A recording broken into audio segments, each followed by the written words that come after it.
So everyone, Soren here back for another episode of Soren Says. And I gotta tell you, I have gotten huge responses about the way I approached the last video, and I want to address all of those things. But first, I want to dive into today's topic.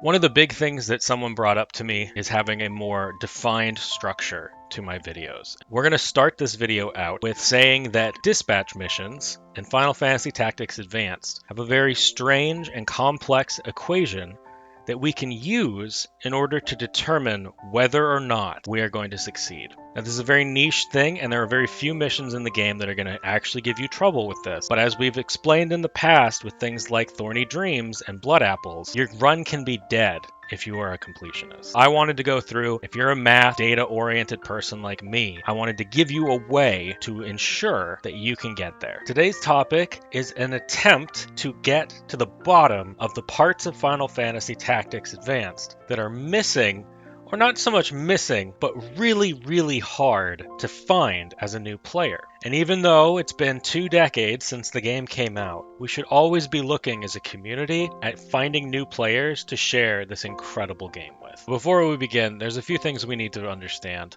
Key thing being how we can take information from our character that we're choosing and from the difficulty of the mission and determine whether or not we can even beat it or what our chances are. And so some key things we need to be aware of are the stats of the character. In order to do this equation, we need to know what our character is good at, because it will take into account those statistics and decide whether or not your character is capable of doing this. And so, the key stats that we need to look at are weapon attack, our magic power, weapon defense, and magic resist. Now, for those of you who are wondering, yes, I have spent much time being a substitute teacher and tutor, and so this has been kind of a fun thing for me. We also need to take in our level, HP, and our M. And so this is kind of what we call in the equation the stat score. And this is then applied to the difficulty of the actual mission to determine whether or not you can do it. And so now that we have all of these things, we can start working with the actual equation, which according to the Gamefaq, it's hard to look through because it's like 400 plus pages, and that's kind of why we're doing this, is to give new players an easier way to digest. In order to get our stat score, we end up with taking our level times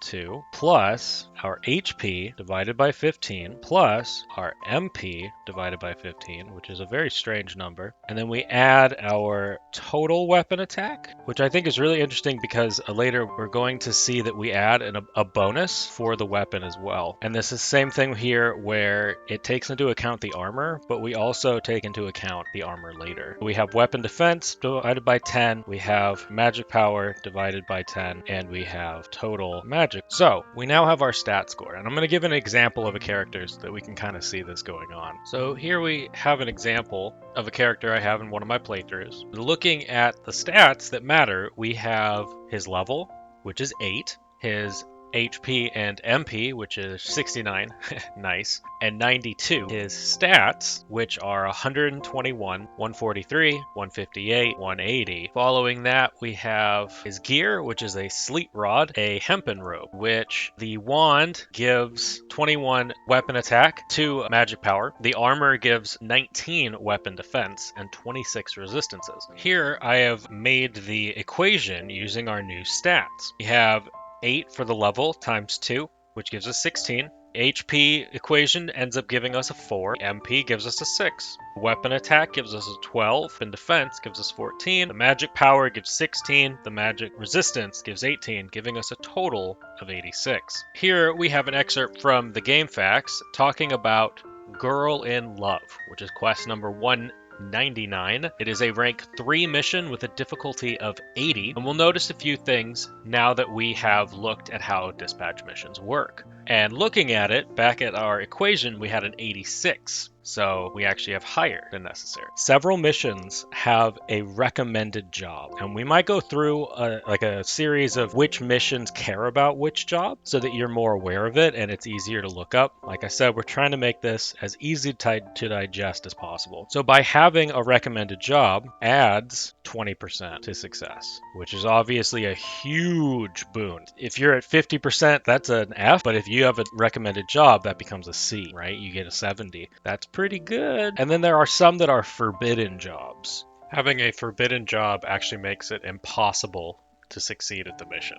It is not a good idea. On top of that, once we're done with this, we then add a bit of a modifier for clan score. Your clan has skill points that it can use. You level them up, and there's things like smithing, or really and truly, that's another mechanic that's not really explained beyond just showing numbers go up. The stat score ends up getting added if the dispatch quest has a clan skill requirement by about 5%. Let's say the dispatch requires something to do with smithing, and you can kind of tell based on the description, because we all read the descriptions of the quests, wink wink, and I don't blame you if you don't. Finally, we end up taking competence. You take your stat score plus bonuses that we just talked about, plus your main weapon, so rather your extra weapon attack. The next section I need to go over is that the quests have a difficulty. You can see that by ranks, and it's rank 1 to 7. And it's actually Thorny Dreams, which is hilarious because that's the one our blood apples have to deal with. And so I'm a little salty about that one. But these have a success rate built into their difficulty. We also have racial buffs. Some